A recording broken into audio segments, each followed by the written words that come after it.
ओम शांति। मैं बीके राजेश्वरी सभी आत्माओं का स्वागत करती हूँ।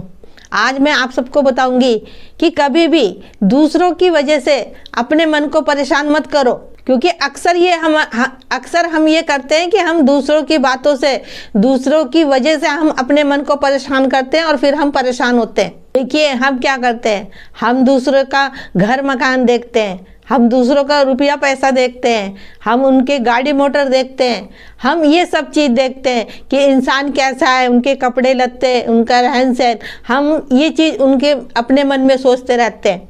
जब हम दूसरों के बारे में ये सब सोचेंगे तो हम कैसे खुश रहेंगे? अगर हमारे पास भी है उतना तो शायद हम खुश रहें, लेकिन अगर हमारे पास नहीं है, हमारे नसीब में उतना ही है, तो हम दूसरों को देख देख के अपने मन को छोटा कर लेते हैं।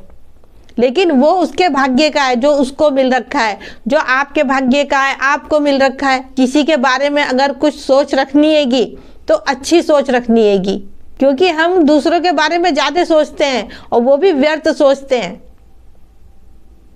अगर कुछ सोचना है तो अच्छा सोचो, तो हम खुश रहेंगे।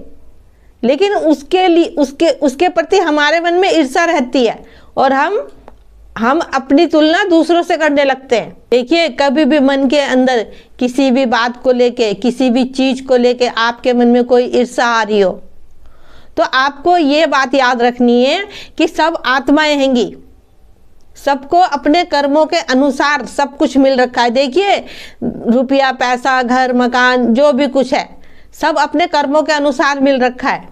ये बात अपनी स्मृति में रखना कि सबको अपने कर्मों के अनुसार मिल रखा है। हमें ड्रामा का ज्ञान तो याद नहीं है, ड्रामा हम अपनी स्मृति में रखते नहीं।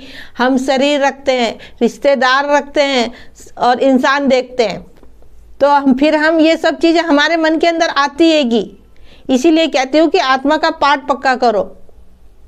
जब आत्मा का पाठ पक्का हो जाएगा तो ड्रामा भी याद रहेगा कि हाँ सब आत्माएं हैंगी, तो फिर आपकी स्मृति में ये भी तो रहेगा कि हाँ जिसको जो दिया है वो लौटा रहा है और जिसको जो जिसके जो भाग्य का है वो उसको मिल रखा है, तो फिर मन के अंदर कोई ईर्ष्या चलेगी ही नहीं। देखिए सोच के देखिए, दूसरों की वजह से हम अपने मन को परेशान रखते हैं तो फायदा किसका होगा?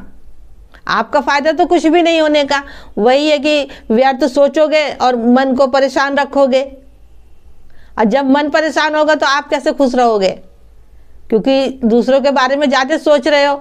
अगर सोचना ही है तो कुछ अच्छा सोचो दूसरे के बारे में। देखिए जब हम दूसरों के बारे में अपने मन के अंदर कोई ईर्ष्या रखते हैं, कोई गलत भावना रखते हैं, तो हमें ये भी नहीं करना। और अक्सर ये होता हैगा, लेकिन हमें ऐसा नहीं करना। हम खुश रह ही नहीं सकते अगर हम दूसरों से ईर्ष्या करेंगे, क्योंकि सब हम आत्माएं भाई भाई हैंगी। अपनी स्मृति में ये रखो कि हम आत्माएं भाई भाई हैंगी और हम आत्माएं इस सृष्टि पे ये शरीर लेके पाठ बजा रही हैं, तो ईर्ष्या तो ऑटोमेटिक ही खत्म हो जाएगी। इसलिए मैं हर एक वीडियो में कहती हूँ कि पहले आत्मा का पाठ पक्का करो। देखो दिल से आत्मा का पाठ पक्का करो, ये नहीं कि मैं आत्मा हूँ, मैं आत्मा हूँ। आत्मा का पाठ दिल से करो, उसको बार बार स्मृति में लाया करो, अपने असली घर को अपनी स्मृति में लाया करो, बाबा को लाया करो, तो ऑटोमेटिक ही आत्मा का पाठ पक्का हो जाएगा। देखिए ज़्यादातर तो हम अपने जो आसपास के लोग होते हैं या अपने रिश्तेदार होते हैं उनसे हम ज़्यादा परेशान होते हैं, क्योंकि और जैसे बाहर हो गए उन्हें तो हम जानते ही नहीं, तो उनसे हम परेशान क्यों होंगे? हमें पता ही नहीं उनके बारे में कुछ। तो पता तो हमें अपने के बारे में रहता है ना, जो हमारे आसपास रहते हैं या हमारे रिश्तेदार हैं। क्योंकि आसपास वालों को, अपने आसपास वालों को हम देखते हैं तो हम सोचते हैं कि इनके पास ये चीज़ है, इनके पास वह चीज़ हैगी, ये चलती हैगी मन के अंदर। लेकिन सबको आत्मा देखना है। जब आत्मा देखोगे तो सब भाई भाई दिखाई देंगे, फिर चाहे किसी के पास कितना ही ज़्यादा हो, क्योंकि आपको वो समझ मिल गई होगी कि हाँ सबको अपने कर्मों के अनुसार ही सबको मिल रखा है। फिर आपका मन परेशान भी नहीं होने का, क्योंकि आपको समझ हो गई होगी कि यह सब आत्माएं हैं और परमात्मा के बच्चे हैंगे। देखिए बातें छोटी छोटी सी हैगी, लेकिन इसको दिल से स्वीकार करना पड़ेगा। जब भी हम सबके लिए शुभकामनाएं, शुभ भावनाएं रख पाएंगे और नहीं तो ईर्ष्या, किसी के प्रति हम ईर्ष्या करेंगे, नफरत करेंगे, निंदा चुगली करेंगे किसी की, तो भला हम कैसे खुश रहेंगे? क्योंकि वह सब हमारे अंदर जा रहा है और ज़्यादा करके उभर के बाहर आ रहा है। क्योंकि जैसा आप देखोगे, सुनोगे, दूसरों के बारे में सोचोगे, वही फिर दोबारा फिर वही चीज़ उभर के बाहर आएगी। क्योंकि जैसा जिसको देंगे वैसे ही लौट के आएगा।